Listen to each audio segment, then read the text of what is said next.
Magic the Gathering is a game that features a vast and continuous multiverse of stories set across countless planes that incorporates numerous themes. One of those themes is horror. With the beginning of October, so begins our countdown to Halloween.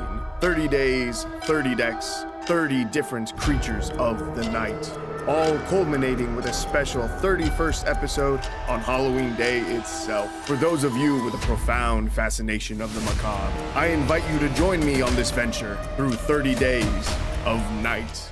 What's going on, ladies and gentlemen? I'm MTG Budget Brew, and welcome to day 19 of our 30 days of night. Today we're playing with the big bad evil monster that just keeps coming back bigger and badder than it was before. Today we're running Hydras. If you've been playing on Arena recently, whether standard or historic, you have likely seen this guy, Mossborn Hydra. It is an elemental Hydra that came out in the MTG Foundation set, and it's really powerful and very easy to build around. But because it's so popular, that means it is boring, so we're not going to play with it today. Instead, we're going to play something a little bit more interesting. We're going to build around A-Briar Hydra. It is 3 and a green for 5/5 plant Hydra with trample, and that also has domain. Whenever this creature deals combat damage to a player, put X +1/+1 counters on target creature you control, where X is the number of basic land types among lands you control. So we're going to play a mono green deck list, but one that is incentivized and then rewarded by running each of the basic land types. The other Hydra cards that we are running in today's deck are 2 copies of Honored Hydra, and then a playset of Wildwood Scourge. The majority of Hydra cards are rare or mythic rare, which means there were not a lot of options as far as like common or uncommon Hydras. So our options were pretty limited, but I like the ones that we ended up with. Now, because our A-Briar Hydra has domain, we're running a bunch of domain cards. We're running 2 copies of Gaea's Might, 4 copies of A-Sunbathing Rootwalla, 4 copies of Nishoba Brawler, and 1 copy of Slimefoot's Survey. For my budget decks, one of my favorite ways to ramp/mana fix is with snow cards. And because of that, we're running 4 copies of Into the North, which says, search your library for a snow land card, put it onto the battlefield tapped, and then shuffle. And Spirit of the Aldergard, which says, when this creature enters, search your library for a snow land card, reveal it, put it into your hand, and then shuffle. Notice that these do not say basics. Because they don't specify basic, we can go ahead and tutor any of these dual snow lands that we need. And that will be very beneficial with helping us to get our domain completely activated. Continuing on with snow cards, we are also running a full set of Blizzard Brawl as our fight spell. That will function as our removal for the deck. And lastly, I'm playing 3 copies of Garruk's Uprising for a little bit of draw and a way to give our creatures trample that don't already have it. For our mana base, we're running 16 snow-covered forests, 2 copies of Woodland Chasm, 2 copies of Highland Forest, 2 copies of Arctic Treeline, and finally 2 copies of Rimewood Falls to give us access to all 5 basic land types, because these dual snow lands do specify that they are both types. As you can see, Rimewood Falls is a forest island. If we hop over to my untapped account, we can see that this deck has an astounding 100% win rate. Have I only played 3 games? Yes. Do I think that's a contributing factor? No. I'm sure we're guaranteed to maintain a 100% win rate going forward. And I'm sure the fact that I was on the play for all 3 of those games is also not a contributing factor, and will not at all be relevant in our future matches. With that said, let's go hop into some games. Alright guys, here we are in game number 1. Our opening hand looks pretty good. I kind of wish we had opened with one of our dual lands, but it's no big deal. Our opponent is also ramping up to something. I think I'm going to start with just a Nishoba Brawler to start. It is a 2-mana star 3 cat warrior with trample that says Nishoba Brawler's power is equal to the number of basic land types among lands you control. So this can go up to a 5/3. Our opponent plays Growing Rites of Itlamok, 2 and a green for a legendary enchantment that says, when this enters, look at the top 4 cards of your library. You may reveal a creature card from among them, put it into your hand, put the rest on the bottom of your library in any order. At the beginning of your end step, if you control 4 or more creatures, transform this. And the transform version can tap to add a green for each creature you control. For turn 3, I think we're just going to play out a second Nishoba Brawler. Oh, and our opponent's playing Dinos. They have a Huatli, Poet of Unity, in their hand. Dinos versus Hydras. This is going to be an interesting first game. We hit our 4th land drop, which is great. But unfortunately, I cannot play Spirit of the Aldergard because it was a tap land, so that's a little bit of a bummer. All we can do is drop a Sunbathing Rootwalla, and I can swing with both Nishoba Brawlers. They can block with 1. They're going to Path to Exile one of our Nishoba Brawlers. Who runs that card? All right, we grab a snow-covered forest, and they take the 2 damage. They're too scared to block with their Huatli. We got 4 cards left in hand. They play Trumpeting Carnosaur. Okay. When it enters, they get to discover 5. They find a Pick Your Poison. That card says, choose one. Each opponent sacrifices an artifact of their choice, an enchantment of their choice, or sacrifices a creature with flying of their choice. I really want to use this Spirit of the Aldergard to go grab a different colored land, but if I grab one of our dual lands, it's going to enter tapped, which means I can't cast Into the North as well, which is very annoying. I'm going to play out the Spirit of the Aldergard. I will go grab one of our dual lands, grab a Highland Forest, play that for turn, and then be very sad. Opponent transforms Huatli into a Saga. First part says create 2 3/3 green dinosaur creature tokens. Second part says creatures you control become mana dork. Third part says search your library for a dinosaur card reveal, put in your hand and shuffle. Fourth part says dinosaurs you control gain double strike and trample until end of turn. It is all very frightening. For our turn, I think we're going to start with Into the North. We're gonna go grab our 4th color for domain, and then we're gonna swing out. We're gonna see how our opponent blocks. At instant speed, we can activate Sunbathing Rootwalla's ability to give it +1/+1 for each color among lands that we have. That would be 4. Our opponent says no blocks. Wait, how much damage is this? 8, 12, 13, 14, plus 4, 18? Is that lethal? Did he just throw the game? Well, would you look at that? Hell yeah, Sunbathing Rootwalla. That's what I'm talking about. Now look at that beautiful domain activation. 1 in a green. Until the end of turn, this creature gets +1/+1 for each basic land type among lands you control. Activate only once each turn. And that +4/+4 was enough to close out this game. Wow. Wow, that was really greedy of our opponent. No blocks. Huh? Well, good game 1. Hydra's triumph over dinosaurs. Write that down. All right, here we are loading into game number 2. Our opening hand is slow. Oh, I don't love that these are 2 tap lands of the same color. The reason I was laughing is because of our opponent's name. We're playing against feet picks. Anyway, I'm going to mulligan this hand, try to get some better lands, and we do. We'll keep 6, throw back 1 Garruk's Uprising, and turn 1, we will drop a Highland Forest. It has a much better looking hand. Our opponent is a degenerate. That is suspicious. They are running Evolving Wilds. I think we're playing against another landfall deck. We're not landfall, but they are. And their bristly bill confirms it. Turn 3, we're just going to play Garruk's Uprising. 2 in a green enchantment. When it enters, if you control a creature with power 4 or greater, draw a card. Creatures you control have trample. Whenever a creature you control with power 4 or greater enters, draw a card. Since we're running a bunch of big dudes, like Spirit of the Aldergard, Garruk's Uprising just felt like a really good choice. Oh, there's a Mossborn Hydra. So we're going to lose the game, because I have no way to kill that. It's already a 10-10. All right, well, hey, Hydras win. The only thing that could beat the Hydra deck was another Hydra. All right, here we are in game number 3. Opening hand, we can work with this. Our opponent's running 83 cards? 83 cards in their library? What a random and odd number. I could try for the Into the North, see if this gets countered. I don't think they got priority for that. Play Charming Prince. So far, we've seen blue and white in their mana base. They're probably like a Soul Herder deck. Just want to flicker your stuff a bunch of times. Just exile it and then return it to the battlefield. Stuff like that. So I'm going to play out a Sunbathing Rootwalla. I'm now going to cast Blizzard Brawl.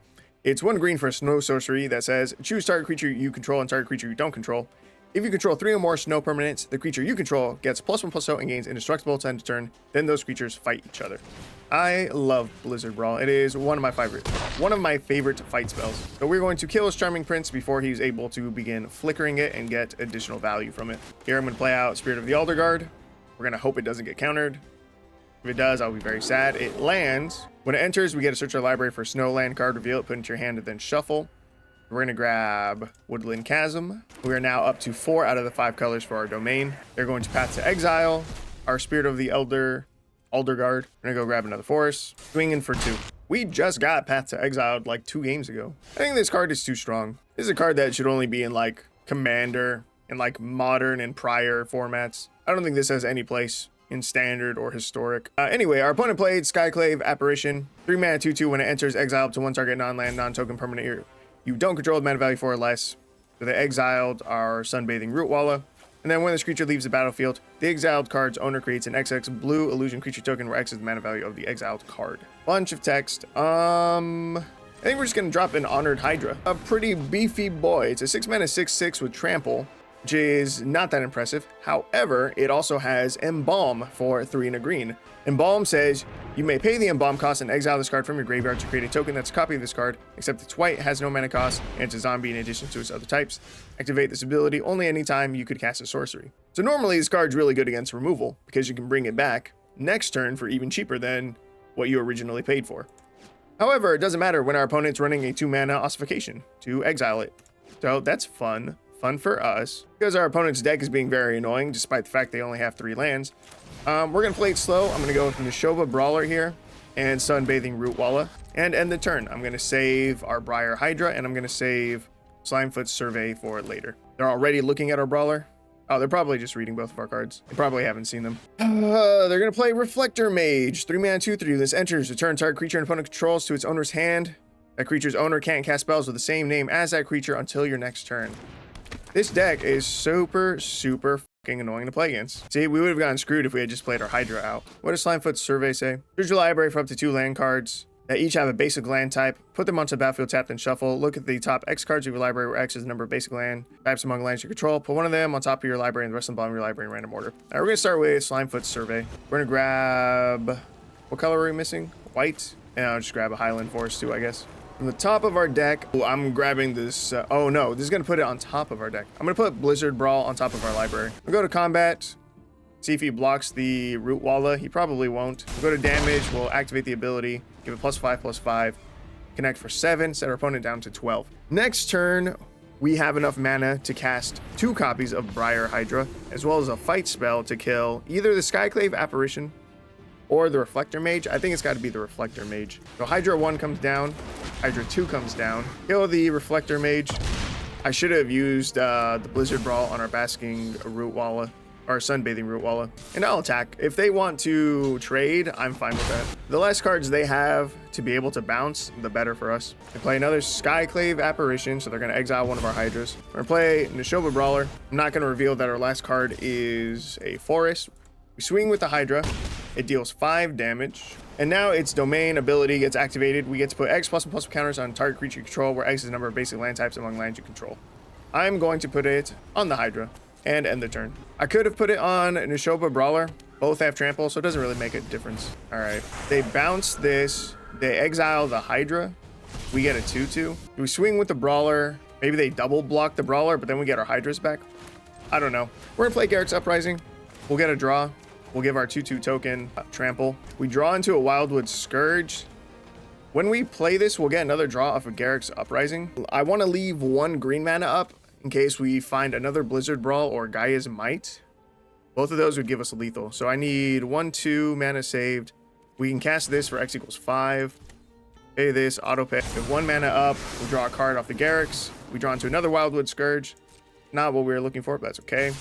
We swing with the Brawler and the 2/2 token. Our opponent takes the hit. They go down to 1, and we end the turn. If they board wipe here, we get a 4/4 and a 4/4 token. They play Teleportation Circle that will let them bounce some more things. This is game over. They can bounce both of those Skyclave Apparitions, but I mean, we're getting token creatures in response, so like it doesn't really matter. In fact, as we're getting the 4/4 tokens, we're getting additional draws thanks to the Garruk's Uprising. This was a very long, slow, painful game. Jeez. Well, anyway, I'm glad that our Hydras were able to prevail over this very annoying Azorius Flicker deck. It's neat, but so annoying. Good game.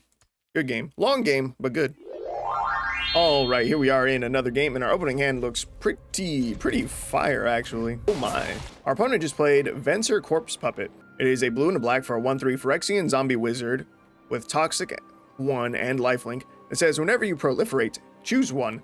If you don't control a creature named the Hollow Sentinel, create the Hollow Sentinel, a legendary 3/3 colorless Phyrexian golem artifact creature token. And the other option is, target artifact creature you control gains flying and lifelink until end of turn. So a Dimir Toxic deck. I think for our turn, we're just going to play out a Sunbathing Rootwalla. I think I would rather have this die than the Brawler, because he's definitely running removal. He's going to run the black removal spell that says target creature gets like -4/-4, and then you proliferate. Can't think of the name of it. Surprisingly, the Rootwalla sticks.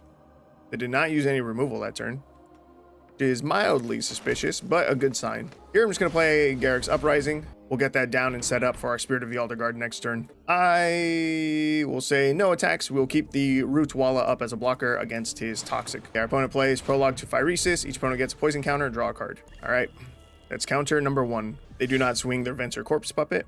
Okay, we're going to play our Spirit of the Aldergard. I need to grab black or blue on this search. Go ahead and grab Rimewood Falls. We get to draw a card from Garruk's Uprising, and it's another land. I'll say no attacks. Our opponent then plays Experimental Augury. 1 in blue for an instance that says, look at the top 3 cards of your library, put one of them into your hand, and the rest on the bottom of your library in any order, proliferate. That will trigger their Venser, so they get to make the Hollow Sentinel token. I think I'm just going to put down Rimewood Falls. I'm going to go to combat. I'm going to swing both of our creatures. We see if they want to block the Rootwalla. They cast Serum Snare, return target on that permanent to its owner's hand. If that permanent had mana value 3 or less, proliferate. That's okay. They can give their Sentinel flying and lifelink until end of turn, thanks to the Venser Corpse Puppet. Okay. He does block using his Sentinel, which is smart. Our opponent's at 22 life, and then next turn they'll be able to proliferate some more than likely, and then just bring back that token. So we still have 4 mana available to us, so I'm going to recast the Sunbathing Rootwalla, and then play a Nishoba Brawler beside it. Our opponent casts another Experimental Augury to look at the top 3 and proliferate. And our opponent has just used one of their timeouts. All right, well, our opponent may have just DC'd. It is interesting. And unfortunate if that is the case, because this was shaping up to be a pretty interesting match. Well, I'm just going to cast another Spirit of the Aldergard. We'll grab the last color that we need for basic lands.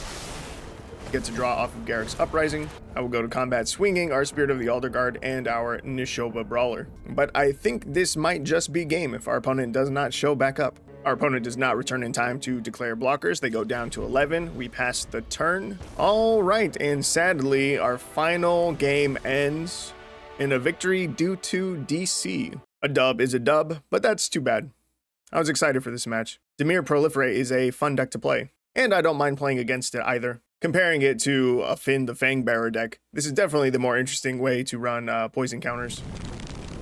All right, and here we are on my untapped account. As you can see, we are 6-1 with the deck with an 86% win rate, 100% on the play, 75% on the draw. And the only L we took was to another Hydra deck. Seems pretty good to me. So if you guys are interested in playing a Hydra deck that is not Mossborn Hydra, because you're not basic, then you should consider running this deck. And also, if you've never experimented with domain cards before, I think you should give it a try. I think they're pretty cool, and I definitely recommend trying out the snow cards for ramp / mana fixing on a budget. Even if you're just running a 2-color deck, Into the North being able to tutor the dual land in the colors that you need is really convenient. It is both ramp and mana fixing. It's just really great. Into the North is an amazing card. Love it. And Blizzard Brawl, I still think is one of the best fight spells in the game. But that's going to wrap up today's video. So with that said, if you liked the video, you should like the video. If you liked me, the video, and you like Magic the Gathering, you should consider subscribing because that will get you more of all 3.